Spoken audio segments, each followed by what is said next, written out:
Hi, and thanks for tuning in to the Path 11 podcast. I am your host, April Hanna. At the Path 11 podcast, we are here trying to deliver leading-edge research on consciousness, healing, and metaphysics. And just like you, we are trying to answer the big questions about life. Who are we? Why are we here? And what is our purpose? We hope by listening to our podcast, it will make each day you live on Earth a little easier to understand. And now for today's podcast. Okay, well, hello, everyone. We have a great episode for you today. My guest and I actually have quite a bit in common, believe it or not. And he himself has also been a therapist for 25 years. My guest is Jerry Hyde, and he is the author of the book that we're also going to talk about, Empathy for the Devil.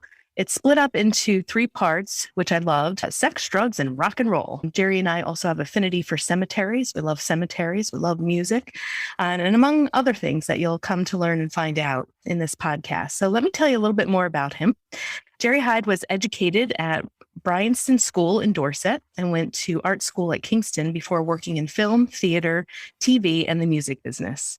In his late 20s, he sought help for drug dependency and subsequently retrained as a psychotherapist.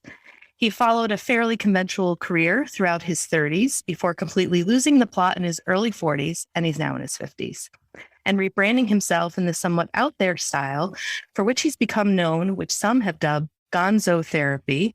He's also known to be the most dangerous therapist in the world, so you'll come to learn about that as well.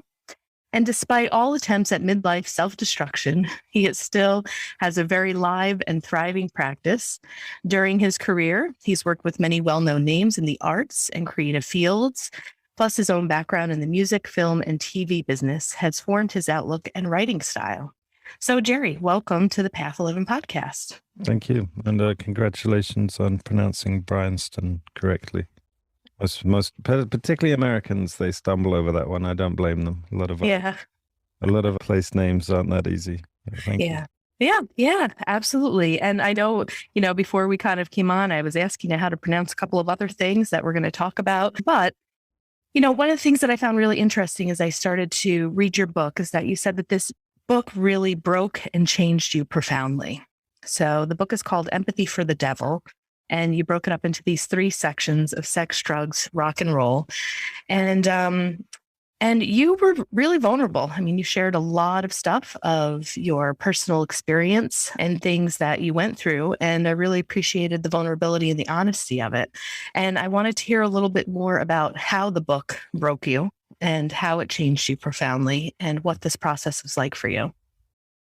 I think if I was going to be specific, the work around my own sexual abuse and owning that. And I think I'd kind of wondered for many decades, probably, why do I feel that, I was going to say good at, that's a strange way of describing it, but why did I feel I had such an affinity with clients of mine who'd been sexually abused, and why I had so many, I think we attract the clients we need. And yeah, I just had a kind of ability to work in that field and hadn't really, like a great many people who've been sexually abused, hadn't really acknowledged the full impact of those earlier experiences on myself and my life story.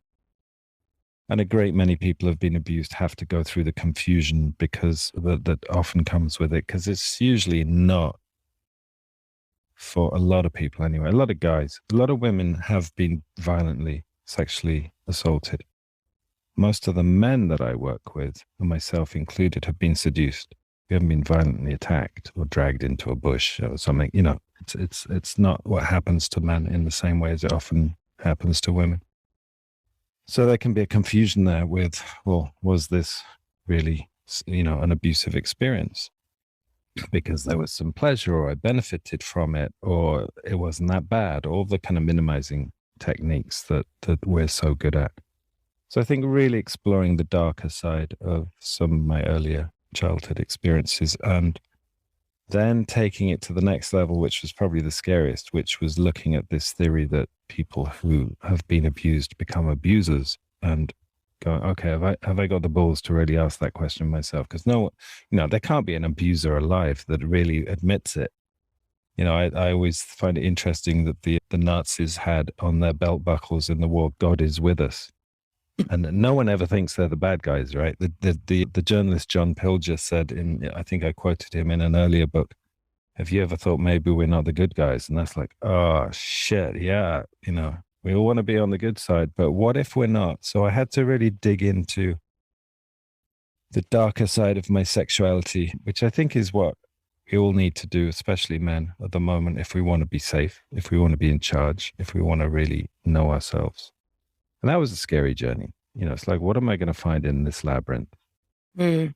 And I think I came out with some awareness that my boundaries are pretty short sometimes, or have been in the past, that I've been selfish, been unthinking, I've been insensitive, but no, it didn't turn me into a pedophile.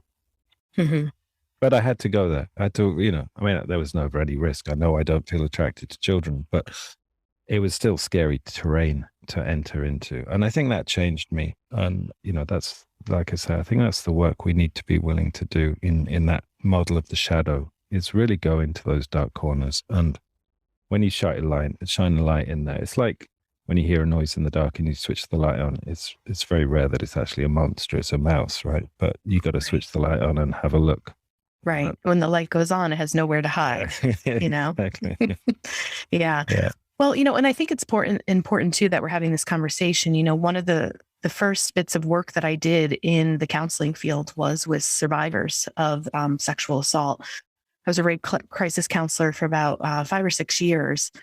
And, one of the things that they would always say in the training is that, it's 1 in 3 women, 1 in 5 men, but probably closer to also 1 in 3 men, but men are less likely to disclose and to report it. And, you kind of touched upon that too in your book, because your perpetrator, better was an older female, and that sometimes that can bring a lot of confusion, or it's downplayed, like, oh, come on, man, why wouldn't you want that? Yeah. And it's kind of like men sometimes aren't afforded the same, I don't know if rules is the right word, but like you said, it's kind of like, well, maybe that should be wanted by you, because you were young and there was this woman that was doing this and providing, these sexual acts on you. But in fact, it's like, no, it's still the same. It's a violation of the boundaries. It's, it is sexual abuse, but men tend to stuff it and not explore it. And, we might get into this a little bit more when we talk more about the tribe mentality and what it feels like to be a part of the tribe. And, Sebastian Younger reviewed your book as well. I'm familiar with his work, but do you want to talk a little bit about that just for men, and maybe some of the male listeners who might be listening on our podcast who have really been quiet about maybe their own sexual abuse that they've gone through and really don't know how to put a voice to it, or have been afraid to look at that shadow side? Yeah, I mean, like I started with, I was just thinking back, I've not met a man who's been violently assaulted, although I think there's violence towards sexual transgression, but not in that kind of brutal, physical, overpowering way that a lot of the women I've worked with have. And therefore that confusion, I mean, I was told very explicitly I was 17, had just turned 17, and it was a friend of mine's mother who was in her mid-40s. I was told very explicitly by her, this is every young man's dream. And she was a grown-up. And I'd been trained to believe in grown-ups and trust grown-ups. So, but yeah, and it took me until I was in my 50s, I think. And it wasn't until I talked to an older therapist and I described this experience, which I'd talked about in therapy before and been told, well, yeah, that's not really an abuse, is it? But I talked about it with a male therapist, and he was like, well, that's rape. I was like, well, no, it's not rape. I mean, it can't be rape, right? Because I was, and he went, okay, so what if you flip the gender? So you've got a 17-year-old girl who's shaking with fear and saying no, specifically saying, I know I don't want this.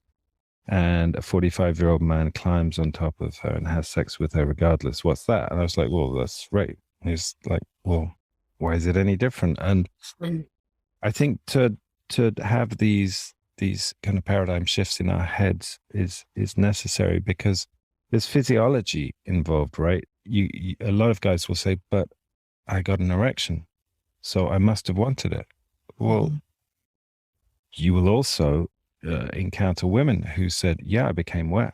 when I was assaulted, because your body is designed with certain nerve endings to respond to certain touch and certain stimulus. So Right. yeah, I was terrified. I was shaking from head to toe. It's like every nerve in my body went into spasm. But I was still physically able to have penetrative sex. Mm-hmm. And then it became repeated. I mean, it went on for weeks because there was a kind of power. I think one of the things that I explored is if you go beyond gender, obviously it's much more common for men to rape women. But if you go beyond gender, actually you get into abuse of power. And the situation there was an older authority figure where I was vulnerable. I'd run away from home. I had nowhere to stay. She said, you can stay in my house if you cook and clean. I was like, that's a good deal. And then, of course, being her kind of sex slave was part of the deal also, which I hadn't signed up for. And it ended with her saying, I remember very clearly, I'm going to the shop to get cigarettes, be out of my house. No, I've got my period, so I'm no longer sexually available. I'm going to the shop to get cigarettes, be out of my house by the time I get back. And that always stayed with me as a kind of, well, there's no doubt here. I was just being used for, a sex slave for that period of time. Right. So what do you feel like this does to the soul and the spirit? For some people, it can break them down. Some people never recover from it. Yet, how can somebody also evolve from something like this? What's your take on that? I mean, what it does to the spirit, the conclusion I came to in asking the question, do all abusers become, all people who have been abused become abusers? I concluded no. I felt it more real that people who've been sexually abused struggle to receive and accept love. And I think the evolution for me, because I'm 57 now, I'm still quite mistrustful. If someone says, I love you, I think, what do you want from me? But that's a good challenge, because I've had to really look at what does love really mean? What does it mean for me? How do I give and receive love? And that's at the kind of, that's the Beatles were right. All you need is love. That is really at the core of so many things. But if you're blocked there, then you're going to struggle in all aspects of your life. So it's forced me to look with perhaps more acuteness than I would have done if I hadn't had this experience when I was young, which was, that was just one episode. I didn't write about all of my traumatic sexual experiences, but sure, there were others. Yeah. With the follow-up question, with the spirit. So you being the most dangerous therapist in the world, one of the things that you said, this is kind of like what you apply to your clients. You're like, I'm not necessarily having you come in. You're not going to sit across from me and I'm going to kind of pump you up about your self-esteem and how great you are of a person. I want you to really take a look at the darker aspects so you can begin to heal that and live more freely. So can you talk a little bit about your approach and why you feel like it's important for people to come to understand their demons? And, what does that mean?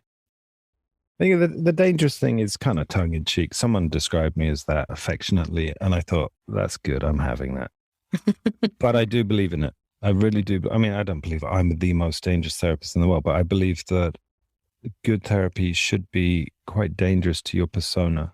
Eckhart Tolle put it very eloquently when he said the biggest obstacle to change that any of us face is our attachment to our persona. It's like, well, but I'm this kind of person. Well, okay, but you just kind of narrowed everything down by saying, I know myself, I'm this kind of person. And I think good therapy or good meditation or good spiritual practice should threaten that sense of self, which by my belief system is always false. I don't think there is such a thing as true self. I think there's essence of self or there's soul, but there's so many layers like Russian dolls of ourselves and so many aspects to our character that you really want to be engaged in dismantling that all the time. So good therapy will be dangerous to the false self, perhaps, is the truest statement.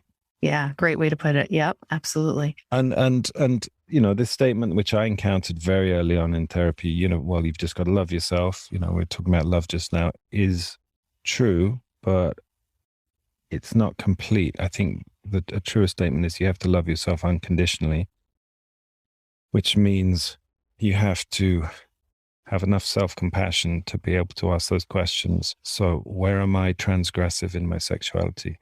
And if you don't love yourself, you're not going to want to go in that because it's bad enough already in the day-to-day experience of the self. You have to have a fairly robust level of self-esteem to go, okay, I'm ready now to look at the shittier sides and where I'm not such a nice guy, because I've got enough in reserve to kind of prepare me for what I might find there.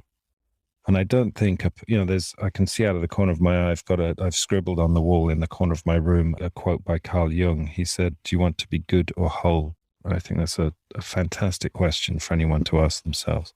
Mm-hmm. Because, who wants to be the bad guy or not a nice guy? But there's no such thing as a nice guy. We're all multifaceted. And if you want to be safe, then know your demons, right? Know what you're capable of. Know your greed, your jealousy, your anger, your rage, your violence. It doesn't make you a bad person. But if you don't know it, if you deny it, then it's going to creep up on you and take you by surprise, because you won't have any mastery over it. You won't have a sense of how to manage that darker side of yourself. And also, most people working with a shadow on this one, that it's not just the malevolent or the unpleasant sides of ourselves that get buried in the shadow. It's also our brilliance. And one thing I will really say I love about America and American culture is the whole American dream, and this idea that anyone can be successful, because in the UK, that's a rather vulgar idea. To be successful is something you keep quiet. You don't celebrate. You shouldn't really, it's considered vulgar to have, or ostentatious to have displays of success or wealth or anything like that. And I think that's kind of messed up, because it keeps people very small here. And the American, in the UK, we will often look at Americans as brash or boastful, but I think it's a much healthier attitude to be celebratory about our success. If not, that gets buried in the shadow as well. And all your brilliance and all your genius and all your potential and all the good shit you've got to offer the world gets hidden away and denied, just as much as your violence or your murderous side or your lustful side. So right. I think that's a really important thing for people to know. Yeah, I would agree with that. And, as you begin to learn your shadow side, taking a look at that stuff, as you were talking about love and unconditional love, I would say the next step probably too is to be whole, is to also love all those aspects within you, because the awareness, like you said, also is what can either stop a compulsion or, make you really realize what you could truly be capable of, right? Because everyone is capable of murder. Everyone is, capable of a lot of things that appear to be the dark side of life. But if you can also acknowledge that and love that about yourself, that's where I think that wholeness comes in. Would you agree? Mm. Yeah, I mean, I think probably the single most important thing I ever learned was a quote attributed to the Buddha where he said, love yourself and watch. And I think that's the best kind of methodology for living life, is to have that baseline of self-compassion and then just observe and go, that's interesting. I just behaved in a really shitty way to my partner, or I snapped at my kids, or I lost my shit in traffic. What was going on? Rather than, oh God, I did that thing. I'm such a bad person. That takes you nowhere. There's no growth or evolution. You just go straight into bad guy territory, right? Or you deny it and go, it's the other person's fault. There's two places you can really go with that system. But if you just observe with curiosity, it's like, so what was going on? Yeah, I had a bad night's sleep and I hadn't eaten breakfast. I was in a hurry and I wasn't centered. And that's probably not the best way to drive to work. Then you begin to open up options rather than just condemnation and judgment, which is, it's useless. Right. So it's like, as we talk about it, it sounds so easy. But then, like, as you shared, it's like, here you are, 57, right? You've kind of come to terms with some of the sexual abuse, yet you also recognize and notice within yourself that sometimes there's a little bit of that blockage of love, of self-love, or to be able to receive love, that you can still be very cautious and curious about other people's motives. So why does it seem so hard once we do have this awareness, right? It's like you have the intellectual awareness, it's like you can refer back to these quotes. It sounds like you've done quite a bit of, work on yourself, yet there's still this protective factor that almost is like, it feels like a little bit of a battle of why can't we just step over this threshold and really embody that, of what the Buddha says, and really just embody this own unconditional love within ourselves. Well, I hope it is possible. Yeah, I haven't quit yet. I'm hoping I got a while longer to work at this, but I don't believe there's a completion point. I'm not a huge fan of even phrases like change or healing. I think change happens, but it's usually not in the way that people expect. So yeah, I've been in therapy for 30 years or something, and I've been practicing for most of that. I live this. Does it mean that those defense mechanisms die completely? No, what it means is I don't believe in them anymore. So when I feel myself pulling back from my partner, I have other language. Either internally, I can say, oh, I'm doing that thing again, and it's unnecessary, it's out of date. Mm-hmm. Or I can say to her, that's enough. I can't actually handle any more contact right now. It's too much for me. I'm just not available. And that kind of informs her. Will I ever get to a point where I can just bask in someone else's love and affection without having that response? I don't know. Ask me in 30 years' time. Yeah, but I like what you said, and it's probably important for people to hear, is that, healing kind of, as I'm kind of thinking out loud here, as you're kind of triggering things in my mind, healing almost sounds like there's an end point. Yeah. But I love the word that you use, a continuum. It's always a continuum. And that maybe sometimes with all these self-help books, and the culture, it's like, heal yourself, like everyone's probably anticipating, well, is this the right pill? Is this the right book? Is this finally going to be it that gets me to a point where I'm finally healed? But I think embracing that word continuum of the journey and just understanding that maybe there truly isn't an end point, or, is there supposed to be? Because if there's that end point, then maybe we're fully evolved. But it just seems like we can constantly be evolving. So I love that word continuum. Yeah, Osho said, where there's certainty, there's no learning. So I think when you get to that place where you go, I know myself, you've stopped growing. Mm-hmm. I don't know myself. I'm constantly being surprised by myself, constantly finding new doors that, to cupboards I've never opened or never looked in, or other, things that I've explored for decades that I suddenly look at in a slightly different way. So there is, if there was an end point, I don't think I'd do this. I have, I've got attention deficit disorder. If you sign up to that model, which I don't really, I'd have lost interest years ago. But as part of what keeps me engaged in working on myself and working with other people is it's endless. It's not like you're watching the same play over and over again. It's a whole new chapter every single time. And there's constant surprises and things that intrigue me. Yeah. One of the things that I loved, and I've, heard other people talk about it before, is where you mentioned in your book that true transformation is really death and rebirth, and death and rebirth, and death and rebirth, and death and rebirth, And it's so funny because this week I was talking to a client of mine just of that. It was a client that had survived cancer, and now there's something going on through a divorce and some stuff. And it's like, it's as if, pointing out to her that you've died many times in this lifetime, but you've also become reborn, And I think being able to recognize these things that we go through in our life, that we go through many deaths while we're alive and many rebirths. And I couldn't agree with you more that that's really where true transformation comes from.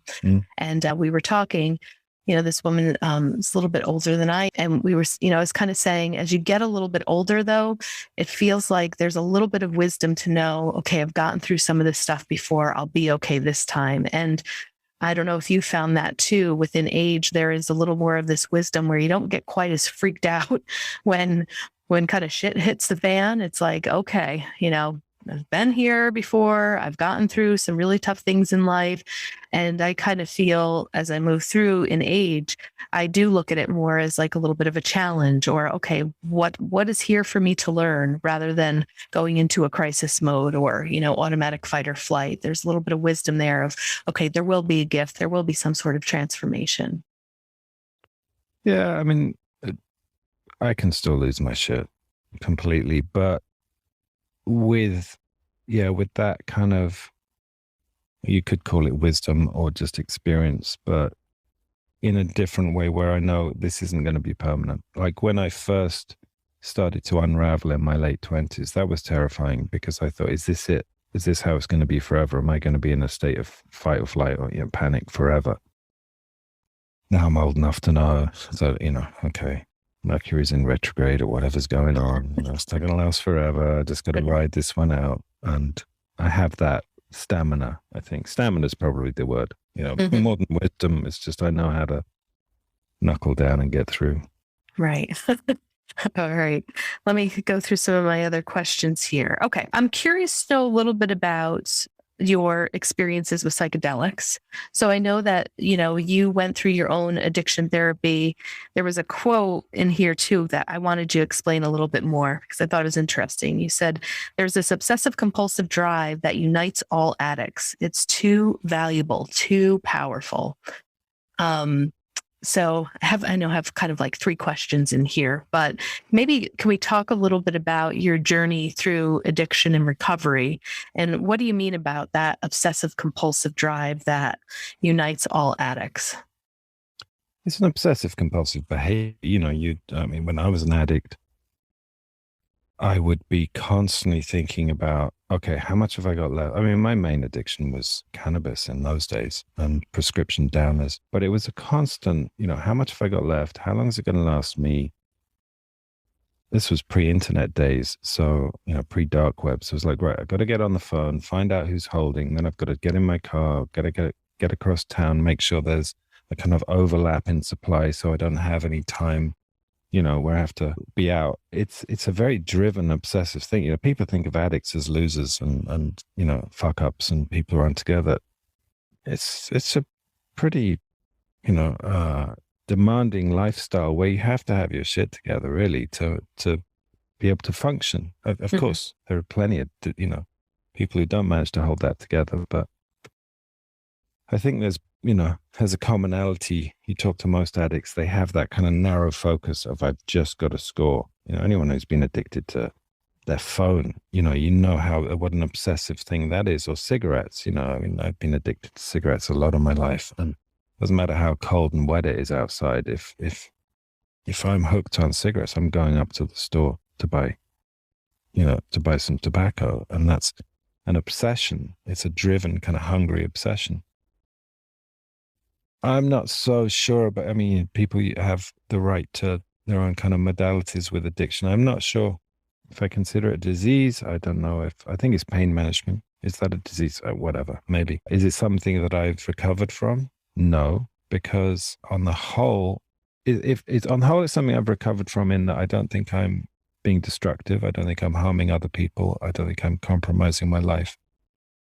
But I still have that drivenness. And you need that obsessive, compulsive drivenness to write a book. You need it to paint a picture. You need it to make a movie. That obsession with detail, to edit a podcast. All these require a degree of single-minded attention. Mm-hmm. And I think that's the flip side of addiction. It's the positive side. So I kind of harness that part of me rather than trying to, good luck with getting rid of it. Like I said, I don't know if that's possible, but I'm not a drug addict. I can be around drugs, narcotics, and that's just not an issue for me. I don't feel that I'm using willpower or self-control. I feel that I dealt with a lot of the pain that I was numbing out. And so that's not something that needs discipline. Mm-hmm. But I don't want to let go of the whole thing because that drivenness is a fantastic force. Right. But these are good questions. Yeah. They're great questions I've been asked by therapists in the past. I'm not by no means bipolar, but I'm on that kind of scale of I have very up times and very down time. I'm dyslexic and, I've got different learning difficulties. But when I've ever been asked, so if you could be cured of this, but you'd have to give up the good stuff that comes with it, would you? It's like, there's no way. That manic depressive thing, the depressive thing takes me into dark places where I really look at myself. And then the manic thing means I can write a book in 3 weeks. Right. Why would I give that up? Yeah, awesome. Agree. So with some of your experience with psychedelics, I had never heard of iboga before. I've heard of ayahuasca. I've had quite a few people on the podcast that journey with people. They take people to Peru. They are in contact with these certain shamans, and I have heard about DMT. So instead of going into like each experience, because that's what you do in the book, and we want people to go out and get your book, Empathy for the Devil, do you want to talk just maybe about the overarching experience of what these psychedelics kind of did for you, maybe on the soul level? I mean, I've had arguments with people as a former drug user who said, well, haven't you just fallen off the wagon? Aren't you just going back to taking drugs? I would say no, in as much as I think these are teachers. I think they're medicines as opposed to narcotics. That's semantics. You don't need to get too hung up on that. But the primary difference, I would say, in my 20s, I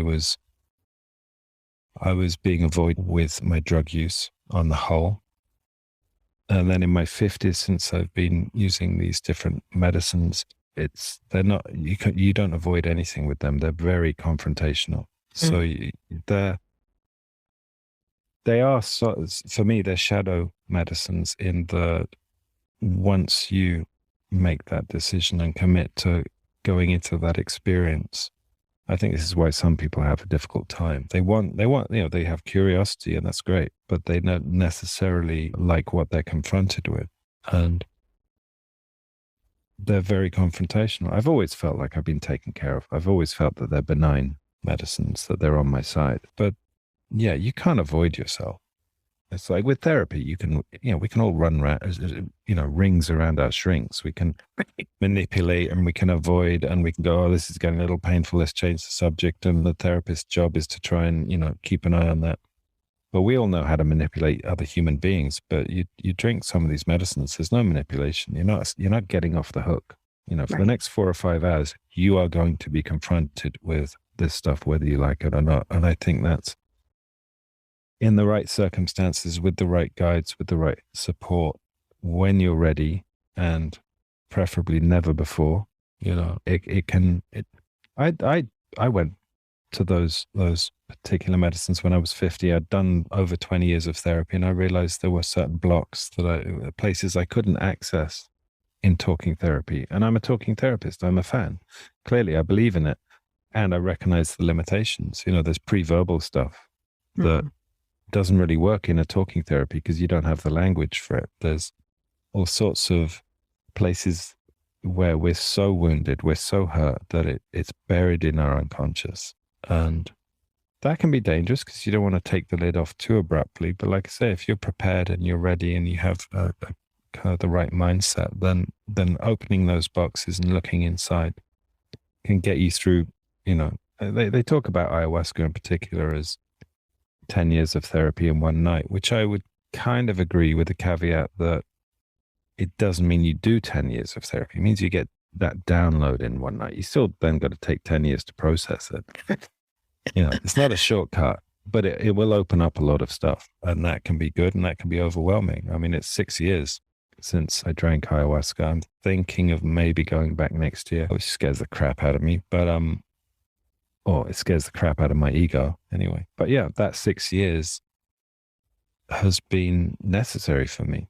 If in my 20s, I'd have probably gone back every week. But I think with maturity, I've learned, to take time to digest an enormous meal is beneficial before you start picking up more food, really allow yourself to process. So I'm definitely pro psychedelic medicine, but with a lot of caution around it. And yeah, I'm not an advocate of going all the time.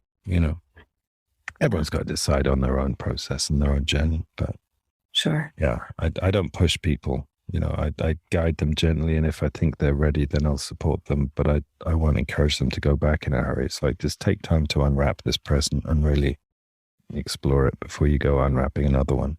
Yeah. Okay, great.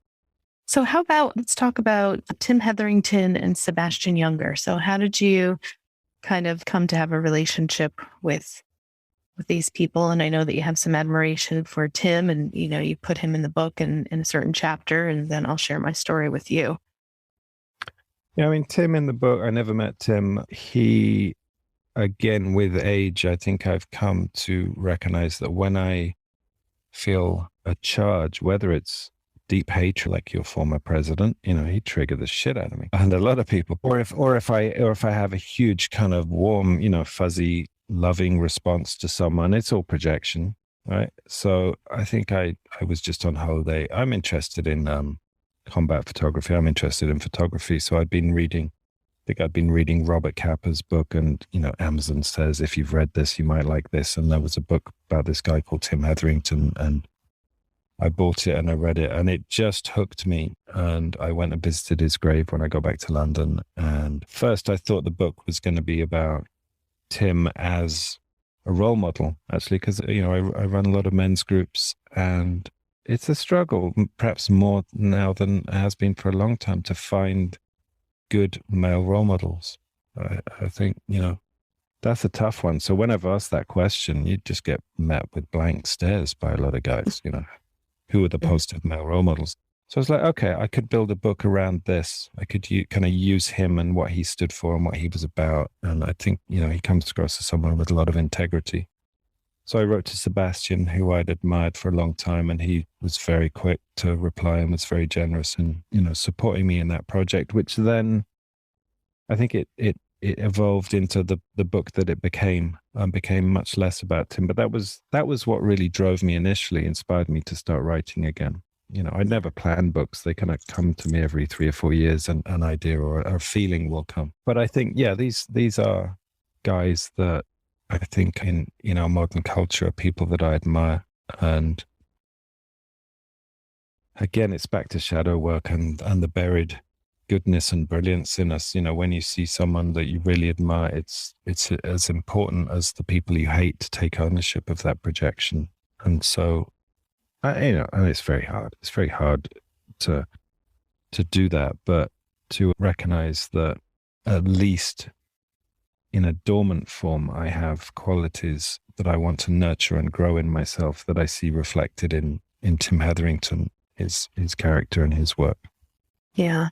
So back in 2008, I opened up a wellness center for combat vets. It was a nonprofit with an acupuncturist, and I was doing more energy work and, therapy with them. And I was made aware of the documentary Restrepo, which phenomenal. And Sebastian, Tim, and I think that there were 2 or 3 of the combat vets were doing a premiere and a Q&A in Albany, New York, really close to where I lived. So we had opened up, this nonprofit for the combat vets, and this documentary comes out, and, Tim was there, and, I met him briefly. I mean, we were in each other's presence for about 2.5 hours, and, we talked to him personally and let him know about the work that we were doing. And there was just such a peacefulness about him and kindness. He's tall and handsome, so there was that. But also just like, I just can't explain it. He was just one of those people that, even though I had only spent about 2.5 hours with him, it was so impactful, and when I heard of his death, it was like really shocking. And I don't know if Sebastian talked about it in a podcast or there was a follow-up or something. But, when you watch that documentary Restrepo and you see how they live, what they lived through, I mean, Sebastian and Tim basically were combat vets, even though they were photographers and experienced all the same PTSD. And then, the way that Tim had died, it's like, God, if he survived, where he was, in it was Afghanistan, right? They were in the Cornigal Valley. That's what it was. Yeah. And interesting too, like you mentioned in your book, that like that year he was kind of feeling like maybe he should begin to get out of this, journalism and stuff. But it was just comforting for me to read that in your book, and having had, it's kind of like the 7 degrees of separation, of having met him and been in his presence. And then that also led me myself to learn more about Sebastian Junger, and, heard a great podcast with him and Joe Rogan about his book Tribe, and you talked about that too. And also talked about really the importance of community. And that was like another message in your book. It's about, it's important to get to know who is around you. It's important to get to know your community, because when we don't hurt humans we love, you had said. It's like we hurt idiots, jerks, assholes, among other words and superlatives that you use, but we don't hate and kill humans, and if you have that human contact and that tribal mentality that Sebastian Junger kind of talks about in the book. It's a great book. That's another book people should get and listen to, but did you want to say anything kind of about that and what it means to kind of be within community and the importance of loving, humans? So we're not hurting each other. I'm definitely guilty of romanticizing the past, and I'm sure, it wasn't as rosy as I can imagine. But I think that a lot of the problems I see that I encounter in people when I'm working and that I see politically and socially and, down to climate change and these very, very serious things that we're facing as a species, I would say not entirely, but largely a product of a lack of community, because you don't burn up a planet that you care about. And I think we've all become very, it's like we've objectified the planet as much as we've objectified each other. We've become cut off from our nature. We've retreated into cities, and we don't have the same relationship that our ancestors had. And people go, well, that's a really long time ago. It is a long time ago, but it isn't. If we've been around in more or less in this kind of form for 2 million years, and we've been living in cities for about 8,000 years, that's a fraction of time. Mm-hmm. That we've been in existence. But, I believe it was Sebastian told me that pre-agricultural revolution, which was 8 to 10,000 years ago, there was about 1 million people on the planet. Now there's 7.5 billion. Mm-hmm. Things like Facebook and social media and what have you, they're an attempt, they come from our impulse or our instinct to connect with each other, but it's not the same as living in a tribal society or a village society where you know each other. I mean, even, I think I put this in the book, even, and my mother's nearly 90, but when she was a child, she lived in a small village, the one that you would see in movies. They film there all the time. It's the kind of archetypal English country village. And she said there was, the butcher and the grocery shop and the post office and the blacksmith's shop and the place where you took your laundry and the pedophile, and everyone knew which was which. And I think that's an amazing statement, that there was an old guy who was allowed to live in the village, who wasn't put in prison, wasn't ostracized, but you just kept your kids away because it wasn't safe. Everyone knew who he was. There's a visibility. Now we have sex offenders programs where people are relocated and given new names when they're released from prison. And it's like, well, you don't know who your neighbor is. And it's no longer safe to let your kids out and play in the street, because our sense of protectiveness of each other and our environment and our planet has collapsed, and we've all become very separate from each other, and we treat each other with suspicion. That's a human tragedy that I think has far-reaching effects. And like I say in the book, you don't abuse, you don't insult, you don't attack, you don't rape, you don't murder people. You do that to objects, to dehumanized people. So the dehumanization that comes with separation, I think is, and that's my definition of toxic, really. That's what toxicity comes from. Yeah. Right. So I just have to look up one last quote that I got from your book that I really felt like wraps everything up and is a beautiful message. It might be a nice way to kind of take you out to end this great talk that we're having. And I don't remember, it was a little bit further, maybe closer to the end of the book. And you said, take responsibility for your own evolution. You don't have to get spangled on strange jungle medicine, and you don't have to do therapy or go traipsing around old trenches or graveyards, but follow your heart. Let your feelings guide you.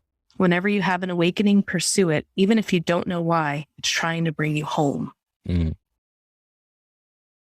I love that.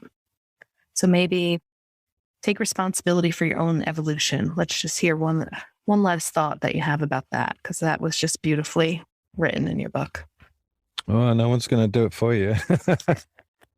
It comes down to that, doesn't it? I'm in my therapy room now where I practice, and on the door, on the way in, no one ever sees it because the door's open when they come in. It's my little private joke, really. It says on the back of it says, abandon all hope, ye who enter here, which was above the doorway to hell in Dante's Inferno. And I like that, partly because I've got a dark sense of humor, but also because I believe in it. I think most people, maybe everyone, I don't know if this is universal, but most people, when they come into therapy or when they begin this journey, there's still residue of a hope that the therapist will fix you, or there might be a magic pill that your doctor can give you that will make all your pain go away, or you can take plant medicine and everything will be okay, which I think is rooted in a kind of a very primal desire for our parents to be the parents we really wanted, which of course none of them are, because none of them are capable of that because they're all wounded people. You know, you get some people who get lucky and they've got great relationship with their parents, but you know, our parents are just human beings struggling to do their best. So that residue of hope that someone will save us, God, you know, Jesus, you know, Christianity, religion, there's all sorts of places where we can project that dream or hope that someone's going to save us. My statement, abandon all hope, is it's not as pessimistic or as negative as it sounds. It's like, just stop waiting for the cavalry to come, because you will wait a long time and they're not going to show up. Feel sad about that. Go through the grief, because I think there is a grieving process when you realize, oh shit, I've got to do all this by myself. Yeah. And there's a sadness, and you got to let go. You know, my mum's just not going to be the mum I needed or wanted. My dad's not going to do it either. There's a sadness and a grieving process that people often need to go through. And then you get this incredible power. I would say it's true power, not the power that people can abuse, take advantage of, or go crazy with, but a genuine power and authority that comes with adulthood. And that's the reward for letting go of hope that someone's going to save you, is that you become adult and you step it. You know, this is, to me, these kind of throwaway meme-like words that we use, like stepping into your power. What does it actually mean? To me, it means growing up. It means being an adult. It means not waiting for the cavalry to come and save me. Taking responsibility for my decisions, for how I impact other people, for the dark, shadowy corners in my own soul, being willing to go there. And the reward is to come home to yourself. You know, that's what it really means. And that means being in charge of yourself. Right. And being accountable for your impact on the people you love and the world. You know, and we're not doing the best job right now. So right. It's, I think it's more important than ever. Yeah. Agreed. Well, Jerry Hyde, thank you so much for this wonderful conversation today. Again, the book that we were talking about is called Empathy for the Devil, but you have written other books. So where can people find your books or more information about you? And we'll put those links in the show notes. Yeah, I mean, I always, ask people, go to your local bookstore. Unfortunately, most people say I haven't got a local bookstore because Amazon and, these big companies wiped it out years ago. But if you have local bookstores, then support them by ordering the books through there. And my website is my name, jerryhyde.co.uk. All right. Well, thank you, Jerry. And thank you, everyone, for listening. I hope you were able to take a lot away from this conversation today. Check out the book. It's great. Empathy for the Devil, Jerry Hyde. And I will talk to you guys next time and bring you another phenomenal guest. Thank you, everyone.